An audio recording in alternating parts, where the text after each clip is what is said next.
यह लड़ाई खगड़िया और भागलपुर की लड़ाई है। तो कभी खगड़िया के लोग चाहेंगे कि भागलपुर वाले लोग से हार जाएं। इस बार खगड़िया के नेता, खगड़िया के बेटा संजय कुशवाहा जी के पक्ष में 6 विधानसभा खगड़िया लोकसभा में है। 6 विधानसभा से हम लोग भारी बहुमत से संजय कुशवाहा जी लीड कर रहे हैं। पर मोदी है तरफ प्रचार करेंगे, उससे कोई फर्क नहीं पड़ता। अब तो मोदी जी को लोग नकार दिया है। अभी तो सुनने के लिए मोदी और नीतीश जी को लोग तैयार नहीं है। वोट देना तो अलग चीज है। लेकिन दावा तो कर रहे सर 400 पार 400 पार। इनका दावा सब हवा हो गया। अब दावा इनका नहीं रहा। इस बार 400 पार नहीं, इस बार भारतीय जनता पार्टी इस देश से हार गया। और 400 पार का वह नारा कहाँ लगा रहा। कभी इनके प्रधानमंत्री, कभी इनके मुख्यमंत्री, कभी कोई मुद्दा का बात करते हैं। ये हिंदू मुसलमान मंदिर मस्जिद ऐसे करके कब तक आप लोग को ठगते रहोगे। इसलिए लोग समझ चुका है और इस चीज को जवाब लोग इस लोकसभा के चुनाव में देगा। खगड़िया में है, आपको पता ही होगा कि यहाँ से इंडिया गठबंधन के जो प्रत्याशी है संजय सिंह कुशवाहा है और इंडिया गठबंधन की रैली है। और हमारे साथ यहीं के विधायक अमृत सदा जी है, इनसे जानेंगे क्या माहौल है यहाँ का, क्या माहौल है सर। बहुत बहुत धन्यवाद। और यह सब दिन बेलदौर का धरती जो है समाजवादियों की धरती रहा है। यहीं से बाबू जगदम्बी मंडल राज्यसभा हुआ करते थे। और समाजवादियों के धरती पर समाजवादी के साथ साथ यह विधानसभा कम्युनिस्ट पार्टी के भी धरती रहा है, जहां से सत्यनारायण सिंह चुनाव जीतते थे। स्वर्गीय सत्यनारायण सिंह जी चुनाव यहां से 2-3 बार जीते थे। तो यह हम लोगों का यही इलाका है। यह खास करके पिछड़ा, अत्यंत पिछड़ा दलित का इलाका है।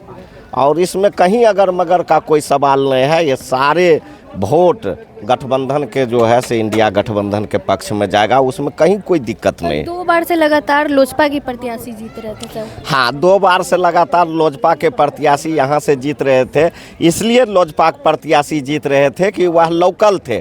उनका खगड़िया लोकसभा में ही बख्तियारपुर विधानसभा घर पड़ता है, जिसके चलते लोग लोकल के चलते कुछ लोग वोट कर देते थे कि लोकल है, कम से कम इसको वोट कर दो। चिराग मोदी के नाम पे वोट नहीं होता नहीं, लोकल चिराग मोदी जी के नाम पर वोट नहीं होता था। केसर जी को लोकल के नाम पर वोट होता था कि लोकल है और व्यवहारिक लोग है, इसीलिए सभी वर्ग के लोग उनको वोट करते थे। और इस बार भी बाहरी और स्थानीय का मुद्दा है और बहुत कारगर मुद्दा है। कोई छोटा मोटा मुद्दा नहीं है, बहुत बड़ा मुद्दा है। यह बाहरी बनाम स्थानीय हो गया है। यह लड़ाई खगड़िया और भागलपुर की लड़ाई है। तो कभी खगड़िया के लोग चाहेंगे कि भागलपुर वाले लोग से हार जाएं। तो अपने धरती पर लोग अपने नहीं हार सकते हैं। इस बार खगड़िया के नेता, खगड़िया के बेटा संजय कुशवाहा जी के पक्ष में चारों तरफ 6 विधानसभा खगड़िया लोकसभा में है। 6 विधानसभा से हम लोग भारी बहुमत से संजय कुशवाहा जी लीड कर रहे हैं। ऐसा एक भी विधानसभा नहीं है जिस विधानसभा में संजय कुशवाहा जी का हारने का चांस। पर मोदी है तरफ प्रचार करेंगे, उससे कोई फर्क नहीं पड़ता। अब तो मोदी जी को लोग नकार दिया है। कल हम देख रहे थे, एक कार्यक्रम दिखा रहा था, उसमें हम लोगों के माननीय मुख्यमंत्री नीतीश कुमार जी भाषण दे रहे हैं, लोग उठ के चल दिया। तब वो लोग को लोग सुनना ही नहीं पसंद करते हैं। कितना लोग झूठा बात सुनेंगे। 14 में झूठ बोले, फिर 19 में झूठ बोले, लोग फिर उस झूठ को नहीं दोहराना चाहता है। लोग क्या सुनेगा। अभी तो सुनने के लिए मोदी और नीतीश जी को लोग तैयार नहीं है। वोट देना तो अलग चीज है। लेकिन दावा तो कर रहे सर 400 पार 400 पार। इनका दावा सब हवा हो गया। अब दावा इनका नहीं रहा। पहले ये लोग बोलता था 400 पार, अब 400 पार बोलना ही छोड़ दिया। और आप लोग देखते होंगे, गांव घर में होंगे तो आप लोग देखते होंगे, हम लोगों के यहाँ कुर्सी बेचने के लिए आता है प्लास्टिक का। तो पहले वो कहता है 400, आज जब 400 होते होते दाम धीरे धीरे घटते घटते वो 150 में दे देता है। वही हाल मोदी जी को होगा। 400 से 150 पर भी आ जाएगा, उससे भी नीचे आ जाएगा। इस बार देश के लोग बख्शने वाले नहीं हैं, देश के लोग उनको छोड़ने वाले नहीं हैं। जिस ढंग से उन्होंने देश के साथ धोखा किया, जिस ढंग से उन्होंने देश के आम आवाम के साथ झूठ बोलने का काम किया, इस बार देश के लोग माफ़ करने वाले नहीं हैं। और भारतीय जनता पार्टी का जो है पूरे देश में हाल खराब है। इस बार 400 पार नहीं, इस बार भारतीय जनता पार्टी इस देश से हार गया और 400 पार का वह नारा कहाँ लगा रहा। अब तो 400 पार भी भूल गया। कभी इनके प्रधानमंत्री, कभी इनके मुख्यमंत्री, कभी कोई मुद्दा का बात करते हैं कि बिहार को क्या चाहिए, देश को क्या चाहिए। इसलिए बात मुद्दा पर होना चाहिए। बात पढ़ाई, दवाई, सिंचाई, सुनवाई और कार्रवाई पर होनी चाहिए।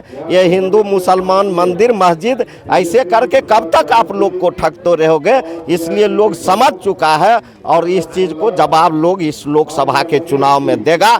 मोदी मुफ्त भारत होगा और इस देश में समाजवादियों का कब्जा होगा। आखिरी सवाल, नीतीश कुमार भी अब क्रेडिट ले रहे हैं कि रोजगार वही दिए हैं, रोजगार के नाम पे वोट मांग रहे हैं। नीतीश कुमार जी जो क्रेडिट ले रहे हैं उनका क्रेडिट कहीं कम नहीं आ रहा है। इसलिए नीतीश कुमार का क्रेडिट नहीं कम आ रहा है कि 17 साल उन्होंने ये भारतीय जनता पार्टी के साथ अपना चलाया सरकार, और 17 साल में इन्होंने जो नहीं किया वह काम हम लोगों के नेता आदरणीय बाबू तेजस्वी यादव जी ने 17 महीना में करके दिखाया और 5 लाख नौजवानों को नौकरी देने का काम किया, जो एक बिहार उदाहरण बन गया पूरे देश में कि एक नौजवान उप मुख्यमंत्री बनने के बाद जो बिहार में किया वह देश नहीं कर पाया। इसलिए रोजगार का नाम तेजस्वी यादव है, नौकरी का नाम तेजस्वी यादव है। इसमें कहीं किसी को सरे लेने की जरूरत नहीं है। कुमार तो ले रहे हैं, चुनावी सभा में बोल रहे हैं कि रोजगार हम दिए हैं। लोग उस चीज को नहीं मान रहे हैं। लोग अभी भी, आप भीड़ में जाते होइएगा, देखते होइएगा, लोग नारा लगाते हैं कि नौकरी का नाम तेजस्वी यादव है। नौजवान नारा लगाता है कि रोजगार का नाम तेजस्वी यादव है, बिहार को आगे बढ़ाने का नाम तेजस्वी यादव है। इनका बात अब कोई सुनने के लिए तैयार नहीं है। अब अपने मन से यह बोले वह अलग बात है, लेकिन पूरे बिहार जान रहा है नौकरी और रोजगार का नाम तेजस्वी यादव है। चलिए, धन्यवाद। हमारे साथ अलौली के विधायक रामवृक्ष सदा जी थे। आपने सुना इन्होंने क्या कुछ कहा। बाकी आप भी अपनी प्रतिक्रिया कमेंट बॉक्स में जरूर दें। धन्यवाद।